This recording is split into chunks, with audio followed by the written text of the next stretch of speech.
আসসালামু আলাইকুম। আমি ডক্টর তাসবিরুল হাসান জিহান। আমি এখানে গ্যাস্ট্রোন্টারোলজি কনসালটেন্ট হিসেবে পারভি হসপিটালে কর্মরত আছি। আমি আজকে একটি গ্যাস্ট্রোন্টারোলজি ডিপার্টমেন্টের একটা অন্যতম গুরুত্বপূর্ণ পরীক্ষা কোলোনোস্কোপি সম্বন্ধে কথা বলবো।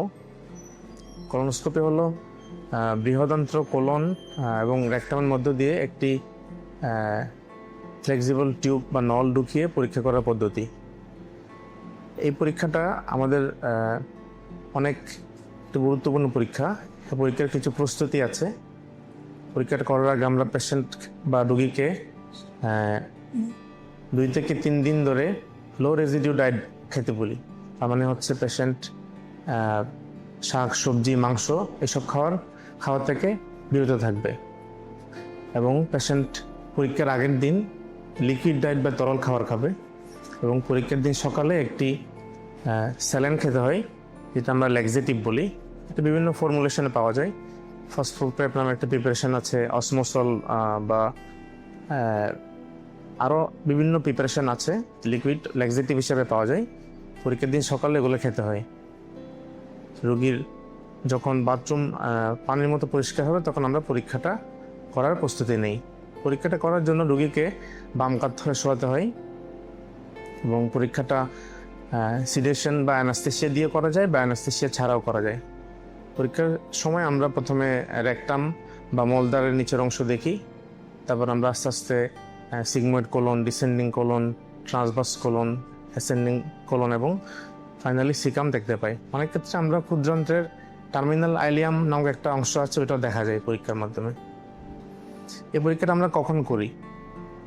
পরীক্ষাটার অনেকগুলো ইন্ডিকেশনস আছে। তার মধ্যে গুরুত্বপূর্ণ হচ্ছে পেশেন্টের দীর্ঘদিন যদি ডায়রিয়া থাকে, দীর্ঘদিন ধরে যদি কনস্টিপেশন বা কোষ্ঠকাঠিন্য থাকে, পেশেন্টের যদি মলদ্বার দিয়ে রক্ত যায়, পেশেন্টের যদি দীর্ঘদিন ধরে ওজন হ্রাস পায়, পেশেন্টের যদি অনেক রক্তশূন্যতা থাকে, বিশেষ করে আয়রন ডেফিসিয়েন্সি অ্যানিমিয়া থাকে, যদি আগের রোগীর পলিপ বা কোলন ক্যান্সারের ইতিহাস থাকে বা পরিবারে যদি কোলন ক্যান্সারের ইতিহাস থাকে, তখন এই পরীক্ষাটা করি।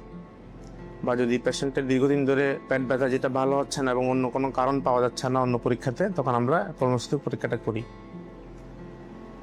এই পরীক্ষাটার কিছু জটিলতা হতে পারে, যেমন পরীক্ষার সময় অন্ত্রের ছিদ্র বা ফুটা হওয়ার সম্ভাবনা থাকে, রক্তপাত হওয়ার সম্ভাবনা থাকে, বা ইনফেকশন বা ডাইভার্টিকুলাইটিস হওয়ার সম্ভাবনা থাকে এবং অনেক ক্ষেত্রে অ্যানাস্থেসিয়া বা সিডেশন রিলেটেড কিছু জটিলতা হতে পারে। কিছু কিছু ক্ষেত্রে এই পরীক্ষাটা করা যায় না, যেমন রোগীর যদি রক্তচাপ এবং ব্লাড প্রেশার বলে অনেক কমে যায়, বা রোগী যদি শকে থাকে, রোগীর যদি রিসেন্ট মায়োকার্ডিয়াল ইনফেকশন বা হার্ট অ্যাটাকের ইতিহাস থাকে, তখন এই পরীক্ষাটা করা যায় না।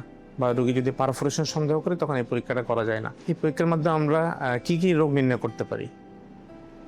পরীক্ষাতে আমরা রোগীর কলোনিক বা রেকটাল পলিপ থাকতে পারে, রোগীর কোলন বা রেকটাল কার্সিনোমা বা ক্যান্সার থাকতে পারে, রোগীর হেমোরয়েড থাকতে পারে, অ্যানাল ফিশার থাকতে পারে, রোগীর ডাইভার্টিকুলাম বা ডাইভার্টিকুলাইটিস নামে একটা রোগ আছে, ওটা নির্ণয় করতে পারি।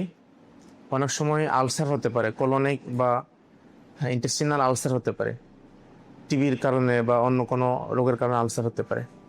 এবং রোগীর আলসারেটিভ কোলাইটিস বা ক্রনস ডিজিজ নামক একটা দীর্ঘমেয়াদী অন্ত্রের প্রদাহ রোগ আছে, এটা হতে পারে। তো আমরা এসব রোগ নির্ণয় করতে পারি কোলোনোস্কোপির মাধ্যমে। এবং কোলোনোস্কোপির মাধ্যমে কিছু থেরাপিউটিক ইন্টারভেনশনও করা যায়।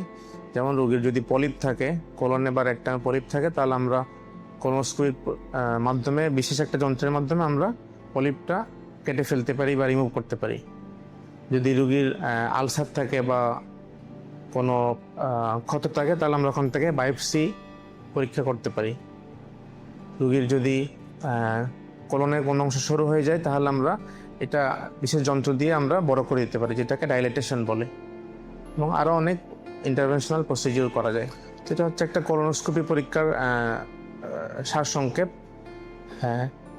তো আমরা চেষ্টা করব এই জিনিসগুলো মনে রাখার, যাতে আমাদের রোগীর রোগ নির্ণয় এবং চিকিৎসা ক্ষেত্রে আমরা আরও ভালো রোগ নির্ণয় করতে পারি। তো আশা করি সবাই ভালো থাকবেন। ধন্যবাদ।